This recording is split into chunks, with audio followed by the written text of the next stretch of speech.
بسم الله الرحمن الرحیم. دې څلور رکعاتو کې پنځمه سپاره تلاوت شو. پنځمه سپاره په ابتدا کې هم د زنانو احکام دي. الله جل شانه فرمایي فانكحوا ما طاب لكم من النساء مثنى وثلاث ورباع. یو نارینه ته یو سړي ته د یوې نه سیوا د ښځو کولو اجازت شته. دوه درې څلور نه زیات نشته. که چېرې دغه څلورو ښځو کې یوه مړه شوه نو بیا بله کولی شي، یا دوه مړې شوې نو دوه نورې بیا کولی شي. څلور په یو وخت کې پوره کوي. کوم حکومتونه چې دا قانون پاس کوي چې سړی یو نه سیوا نشي کولی، دا خلاف شرع ده، دا د قرآن پاک خلاف ده. البته دا اجازت هغه چا د پاره دی چې څوک د ښځو په منځ کې عدل قایمولی شي. داسې خلک نن سبا ډېر کم وي چې هغه عدل قایموي. چې عدل نشي قایمولی بیا قطعا د دویمه ښځې اجازت نشته. او عدل دا دی چې برابرې وي په خوراک څښاک کې، په خرچه ورکولو کې، په لباس کې، پوشاک کې، په پیزار کې، په رهایش کې. یو په بنګله کې پاتې کوي او بل په جونګړه کې. دا ټیک نه ده.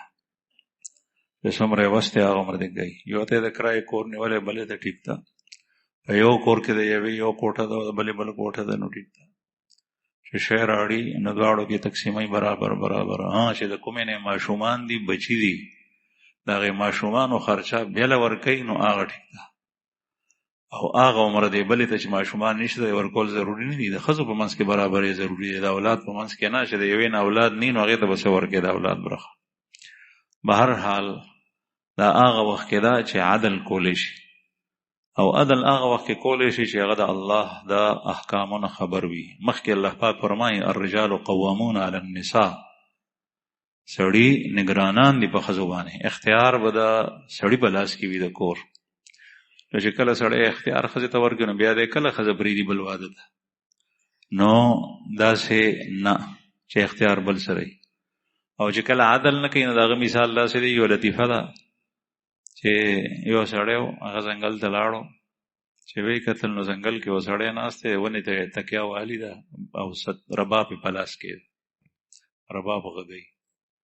دی وایي چې دا سړی خو ډېر خوشحال دی. هغه ته وایي ته دومره خوشحال ولې؟ هغه ورته وایي ښځې مې دوه دي. وایي ښه دا ځکه دومره خوشحاله یې؟ وایي زه هم دا خوشحالي غواړم، وایي ته هم دوه ښځې وکړه. دی راغلی دی نو بله ښځه یې کړې ده. نو پوی خو ونه، اختیار او قابو په لاس کې ونه. نو پس خبره اختلاف راغلی دی، شور راغلی دی ښځې سره. نو دی پوړ چت ته د کوټې ختو په اندر پایه باندې. نو هغې راښکلی دی، نو خپه یې ماته شوي. نو په ټاپوړو باندې به ګرځېدو. نو هغه سړي سره بیا ځنګل ته لاړو. هغه هماغسې ناست دی، ونې ته یې تکیه والي، د رباب غږوي. دی ورته وایي هلکه دا تا ماته کوم چل ښولی و؟ وی ولې؟ وی زما خو دا حشر کو ګوره خپې مې ماته شوې. وی تا ته دا ما کله ویلي و چې ته دویم واده وکړه نو بیا کور کې پاتې کېږه. خو بهر دې وځه بیا. د دې حل دا دی چې بیا به کور کې نه پاتې کېږي. بهر حال د هغې وجه دا وي دا کورونه چې ورانېږي عدل نی د سړي د طرف نه. چې عدل نی بیا دا مسلې پېښي. رسول الله صلی الله علیه وسلم ګڼ ودونه کړي دي. صحابه کرام به کول. د الله رسول تر څلور نه زیات هم اجازت و قرآن پاک کې دي. او صحابه درې دوه څلور دای کړي دي. دا ځکه چې هغوی پوه وو، هغوی عدل په هغې کې قایم ولو. بهر حال دې سپاره کې په ابتدا کې د دې ذکر دی. دویم مخکې فرمایي وَإِذَا حُيِّيتُم بِتَحِيَّةٍ فَحَيُّوا بِأَحْسَنَ مِنْهَا أَوْ رُدُّوهَا. د سلام آداب الله جل شانه ذکر کوي. چې کله تاسو ته څوک سلام وکړي بیا هغسې جواب تم ورکو، یا د هغې نه بهتر ورکو. که بهتر نشي ورکولی نو هغسې ورکو. سلام بهتر جواب څه دی؟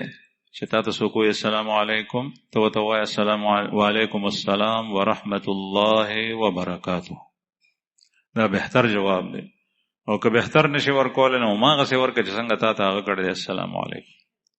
او رسول الله صلی الله علیه وسلم فرمایي افشوا السلام واطعموا الطعام وصلوا بالليل والناس نيام تدخلوا الجنة بسلام. دا یو څو کارونه کوي جنت ته په سلامتیا سره داخل شي. یو سلام ډیر ډیر خوروي، په هر چا سلام کو.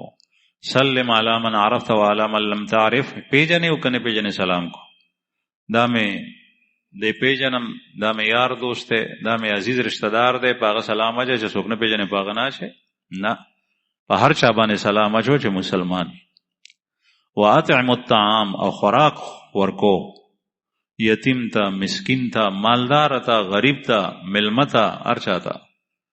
وصلوا باللیل والناس نیام، او د شپې مونځ کو چې خلق دی چې دا درې کارونه وکړي جنت ته په سلامتیا سره داخلي. السلام علیکم، دا سلام اچول که په معاشره کې عام شي، مسلمانان عام کی کنه، نو دا جنگ جګړه وټوله ختم شي. ځکه چې دا دعا غوښتل دي. د دې یو معنی دا ده السلام علیکم، الله جل شانه د طرف نه د سلامتیا پتا نازل شي.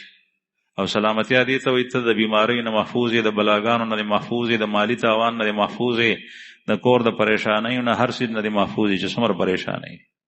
دویم د دې معنی ده السلام علیکم، الله جل شانه په نومونو کې یو نوم سلام دی، ته دې د الله په نظر کې راشي. السلام علیکم د الله په نگرانی کې دی راشي، چې د الله په نظر کې رااله بیا د هر څه نه محفوظ.